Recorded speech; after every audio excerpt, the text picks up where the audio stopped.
Hi, I'm Laurel Walzak, GXS Lab Director and Associate Professor at Ryerson University. And I'm also one of the co-leaders, I'll say, with Nathaniel Johnson, who's our project lead on this conference, the Accountability Revolution in Sport Media Virtual Conference, which you've experienced today, both video on demand and some live panels. Today, we have also our closing remarks, and our closing remarks will be given by a dear colleague and friend, Dr. Ivan Joseph, who used to be with us at Ryerson University, is now over at Wilfrid Laurier as VP of Student Affairs. And I do have his book here, which I have yet to have you sign. So you got this, Mastering the Skill of Self-Confidence. This is an unbelievable book. I love watching your videos and listening to you on social media. And I think that we couldn't have a better speaker today for closing out the conference. Now, I do want to say this. I did hear from many speakers today from the New York Mets, the Indianapolis Colts, the WNBA, the NBA, the Olympics, CBC, Rogers Sportsnet, phenomenal. We had a panel out on air with Scott MacArthur, Anastasia Buxis, Devin Haru, and we also had one of our students, Richard Coffey. There was also an earlier panel today by Nathaniel Johnson with two speakers, Marcia Gay Knight and Brian Richardson Jr. They talked about Black figures in sport business. And I've had everything from tears of happiness, tears of sadness, goosebumps, shaking my head, clenching my fist, to some promising moments as well. The conference has been phenomenal. The overwhelming word and concept that came out of today's conference was representation matters. And with that said, I'm going to pass it over to Dr. Ivan Joseph to give the closing remarks to the Accountability Revolution in Sport Media Conference. Thank you, Ivan, and welcome. Thanks, Laurel, and thanks very much for having me. You know, we hear that term representation matters, and I'm glad, because it's really where I like to start my story. You know, for those of you who don't know me, I was born in Guyana, South America. My story is very similar to many immigrants that have come to Canada. My father came first, followed by my mother. They saved some money. And I remember meeting them for the first time when I was 5 years old in Canada. They left after I was born, maybe a month later, and I was raised by my grandparents. We came through Jane and Finch, stayed there for a couple of years, and then we moved north of the city where my dad got his start. When I was growing up, I was a gym rat. And what I mean by that is I played every single sport I could. I was like athlete of the year. If they had a ball, a stick, a net, a hole, anything, I played the sport. I went to school in the States, actually, on an athletic scholarship, both soccer and track. I love sports. I studied phys ed. I made it my career. With the exception of one sport, as much of a gym rat, and I mean, as I lived in around sport, there was one sport I never thought of playing. And it was strange because I worked on a golf course, yet I never imagined picking up a golf club. I never saw myself playing it. That is until 1997. You know what happened in 1997? Tiger Woods won the Masters. Now, go back to 17, 18, 19-year-old me working 3 years at a very prestigious golf course. Nobody said to me, hey, you brown guy, black guy, you don't get to play. Nobody said, you can't do this. They were very kind. They were welcoming. I raked pits. I did leaves. I did greens. But for some reason, the guy who lived, dreamt, ate, breathed, slept on sports didn't think about picking up a golf club. When I saw Tiger Woods win the Masters in 1997, I became addicted to golf. I remember I was married at the time. I asked my wife, I would like golf clubs for Christmas. I got golf clubs. I joined the club. I played like crazy. I was addicted. I'm still not very good, but I loved the sport. Why did it take me 20 more years to pick up that game? What was it? When we talk about representation matters, I didn't recognize as a 17, 18, 19-year-old me that I had put limits on what I would be able to achieve, on what I could be good at, or what I could be excellent at. Even though I had skills and talents to succeed, I became a scratch golfer later on. I never saw myself doing it. Tiger Woods changed that, not just for me, but for hundreds and thousands of people that looked like me. In fact, it wasn't until 1961 that the PGA rules changed. It said, okay, brown people, okay, other people, you can play golf. And up until then, it was only for Caucasians that could be members. 26 years later, when Tiger Woods won the Masters, wow, it was not just good for me, it was good for the bottom line. 25% of new golfers joined, and you know what? They were non-white. TV viewership increased by 50% in the 5 years after he won the Masters. Golf courses boomed. There were over 2,000 new golf courses in the next 10 years. Did you know, and this is the sport, this is probably Laurel's business, she knows this inside and out. But before Tiger Woods, there were maybe 10 golfers that earned $1 million on tour. After Tiger Woods, 150 golfers earned an average of over $10 million in golf. But don't just stop there. Here's what it did. Tiger issued or ushered in Nike Golf. When he came, just in golf balls alone, he added over, $60 million in profit to Nike? There was no such thing before Tiger. There was no Nike Golf. He brought with him 4.5 million customers to the Nike brand. Don't think about representation matters just because it's warm and nice and it's a good thing to do. Think about representation and diversity and inclusivity because it's also good for the bottom line. But that's how it just relates to me. You don't need me to tell you. You folks you're studying this. This is your field. This is your industry. You know that there's numerous studies out there that tell us diversity, both inherent, and what I mean by that is race and gender, and acquired, meaning experience or cultural background, is associated with business success. A 2009 study, almost a decade ago, looked at 506 companies. And they found that firms with more racial and gender diversity had greater sales revenue, more customers, and greater profits. 5 years later, another study analysis, they said, okay, maybe it's 500. Let's look at 20,000 firms and make it multinational in 91 countries. They found that companies with more female executives were more profitable. Oh my goodness. This is not rocket science. But for some reason, with so much at stake, we have found that diversity, representation, inclusivity has stalled since the 1980s. Something that has happened that has said, you know what? We don't believe this to be true. And what is this about?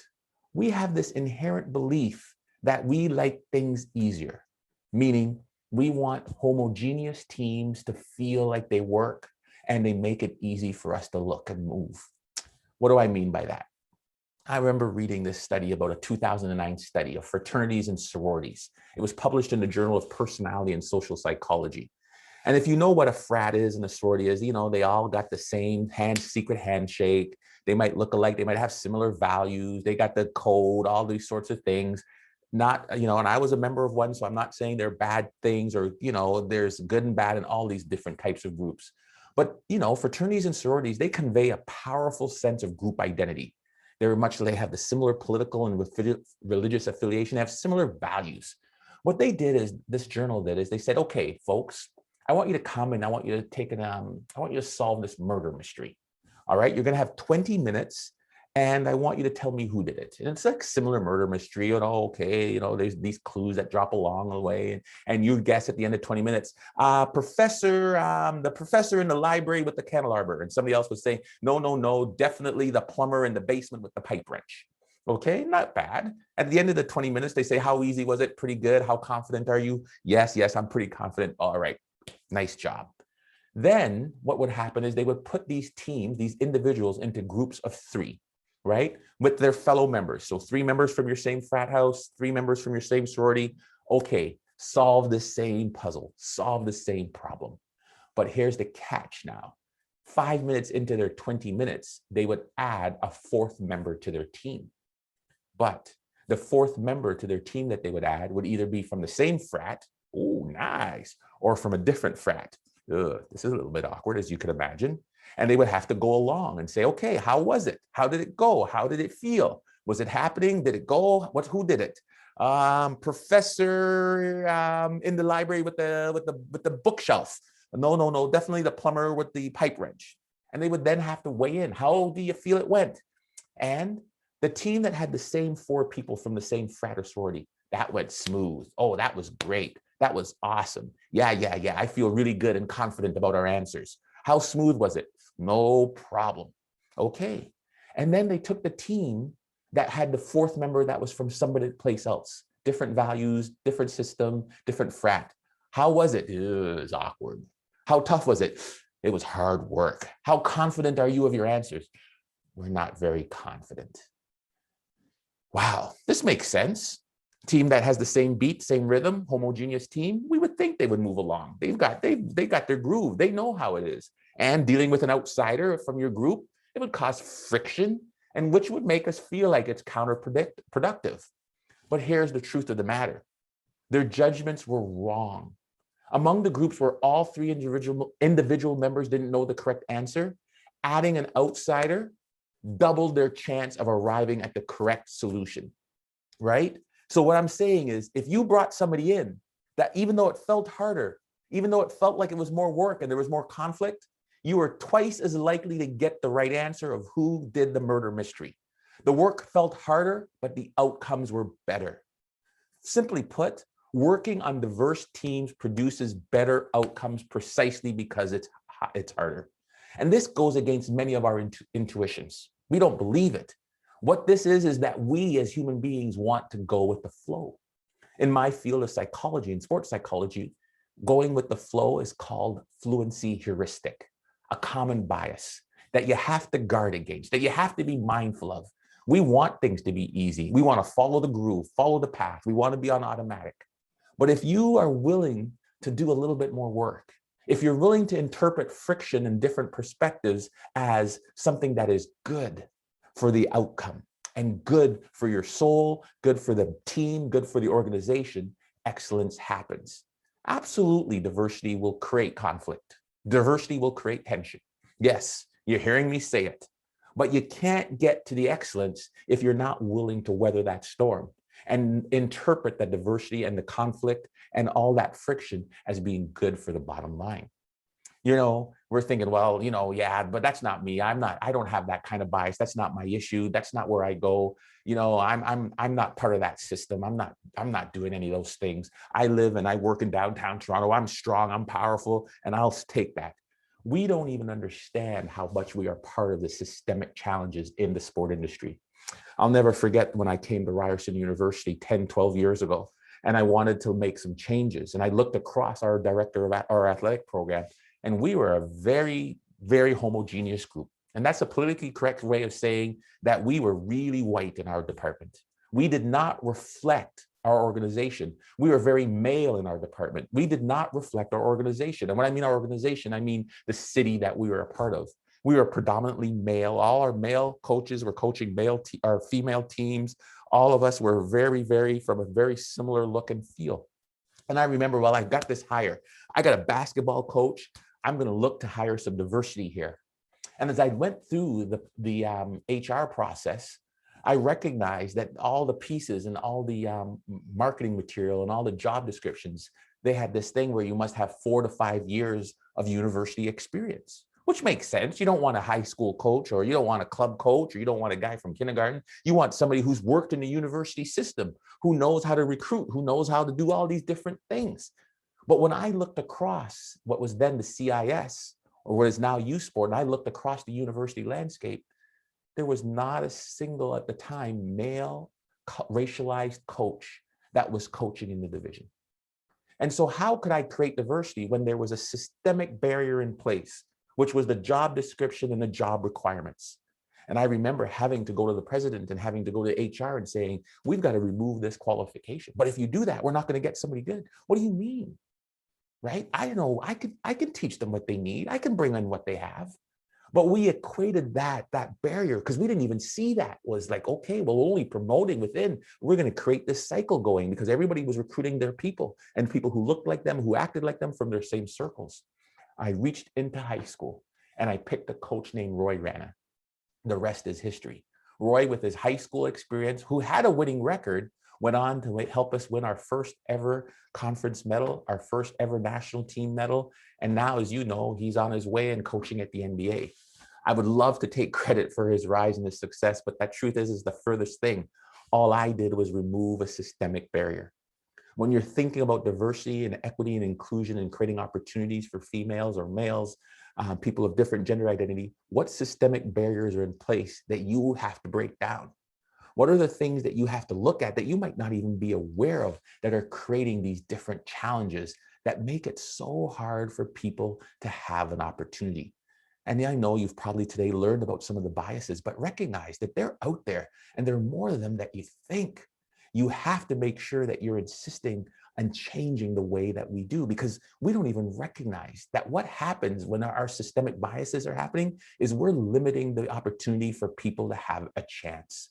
We are not promoting, and what we're doing is we are creating this opportunity where people that look like us will come through the way.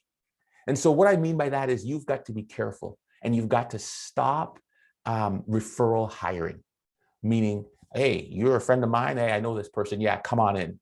Come on in. Yes, this is an opportunity. Don't do that. If you're in a leadership position out there and you're on this conference call, think about what kind of referral hiring is happening at your organization and think what happens. In my leadership position, I insist on a diverse pool. What do I mean by that? Is like, if somebody's coming in and there's no diversity in the final pool, there's no female candidate, if there's no racialized candidate, if there's no gender identity diversity, I'm saying this is a failed search. Did you know that the research shows that the odds of hiring a woman are 79 times as great if there are at least 2 women in the final pool? And the odds of hiring a racialized candidate are 194 times as great with at least 2 final racialized racialized applicants in the pool. When we think about that, if you really want to increase diversity, when we like, well, we got our 1 female here, we got our one Black person here, that's tokenism. Think about seeing if you can put 2 in that pool of 4 or 2 and 2 in that pool of 5, and think about what that does and what that means and what that looks like. When you're students out there, and you're going out there and you're putting out that resume, you've got to know that clearly that there's going to be some biases against you. And there's a bunch that you've heard of in terms of what the resume research says, such things as how your name might look and how you might need to change and instead of putting Lakeisha Washington, you might want to just put L Washington, because if your name sounds racialized, it will create more challenges for you. The survey and the research is out there. It's 2 or 3 times harder for you to get the job, that you have to have 8 years experience. And so these are the tricks of the trade. What you have to do is what we call anglicize or Caucasianize your resume. And these aren't politically correct terms, but these are the things that we have to do. If you put that your activity is member of the African American Association or the Black Student Union, but it will be harder and more challenging for you to get a final job. The research is out there loud and clear. Just by changing the name Lakeisha Washington to, I'm making it up, Sam Tripp, you are 8 times more likely to get a call back for the final interview. By just making your resume, instead of saying you're a member of the Black Student Union, you say you play curling or you play checkers. I'm not even sure what it is, but you get more callbacks. The very same resume, the very same experience. So you need to think about what you're putting out there and how you can make that resume look as neutral as possible in order to get to the next door, which is get inside. And if you're a leadership position and you're in the hiring role, and some of you students will be there in short term, what are you going to do to combat that?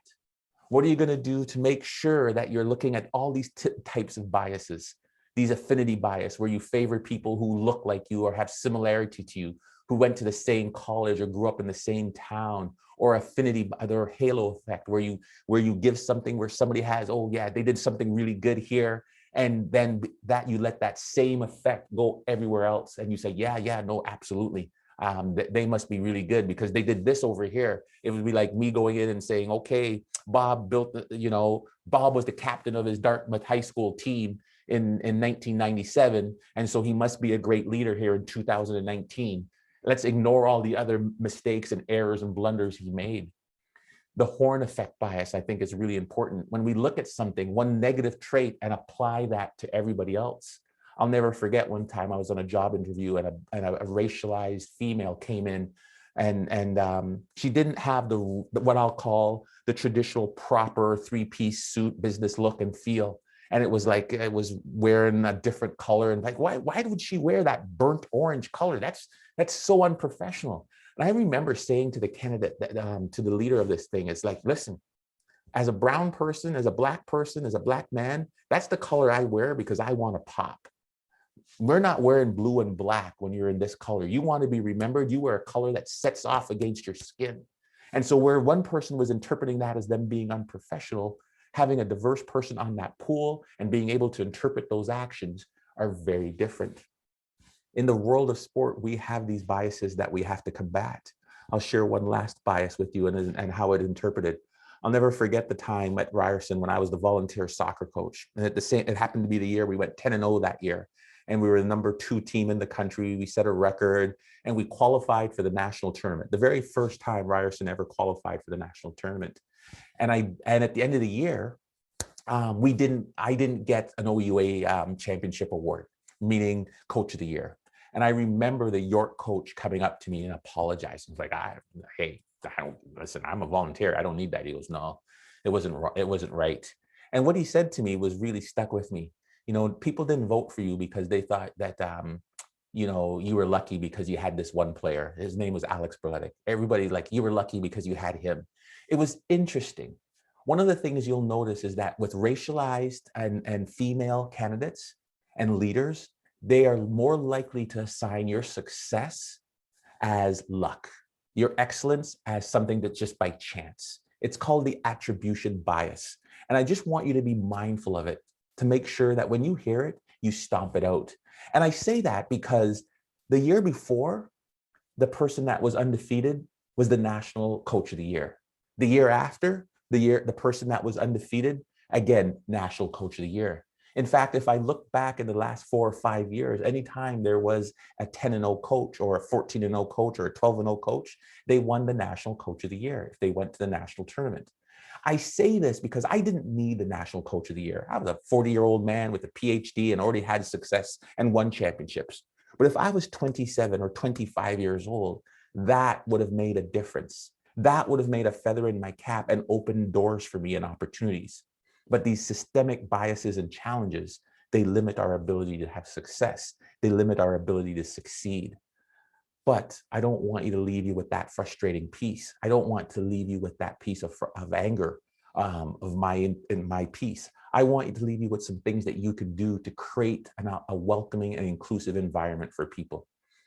Make sure that if you're new, if you're a young female, don't do the housework. If you're a racialized candidate, don't do the housework. What do I mean by that? In the office, women and people of color are more likely to put up their hand, trying to be team players, to do the simple housework, volunteer things that happen in the office. Get the coffee, run for the lunch, do those little sorts of things. It marginalizes you. And if you're a leader in that position, make sure you're asking for volunteers. When you're in a leadership position, make sure you're asking and assigning people for high value projects, the sexy projects, the cool projects, the projects that will help build your career. And if you're a female, if you're a racialized candidate, if you're from a different gender identity, put your hand up and ask for those opportunities because they help elevate and move your career forward. If you don't do them and you're always in the lower profile positions, you won't get the opportunity that you need. Ask people to weigh in if you're in a leadership position. Sometimes those of us who are new and don't feel like we belong, we might have imposter syndrome, we have great ideas, but we're unlikely to share them. And the other side of that coin is if you are new, if you feel like you have imposter syndrome, we all have it. Even me as a vice president, I combat it every day, but you got to put your hand up. You got to take a step out. You got to lean into your situation. You don't get to be excellent by only keeping your ideas to yourself. Last and finally, this is one thing I always talk about, whether you call it confidence, whether you call it hope, whether you call it optimism, whether you call it grit and resilience, you got to believe in yourself. You got to believe in yourself. No one does anything alone. And so find a mentor. Reach out to somebody across the industry. Reach out to somebody and say, will you be my mentor? Here's what I need. Here's what I'm looking for. And those of you who are in leadership positions, you have a responsibility and an obligation to pay it back. You didn't get there alone, and nobody does anything with excellence by themselves. Can you invest in others and help elevate the next generation of leaders that are coming? I love being in the role that I am in right now because it gives me the opportunity and the platform to help elevate and amplify the message. All the best to you folks who are starting out in the industry. I look forward to seeing the amazing things you will achieve in the future. Thank you for having me.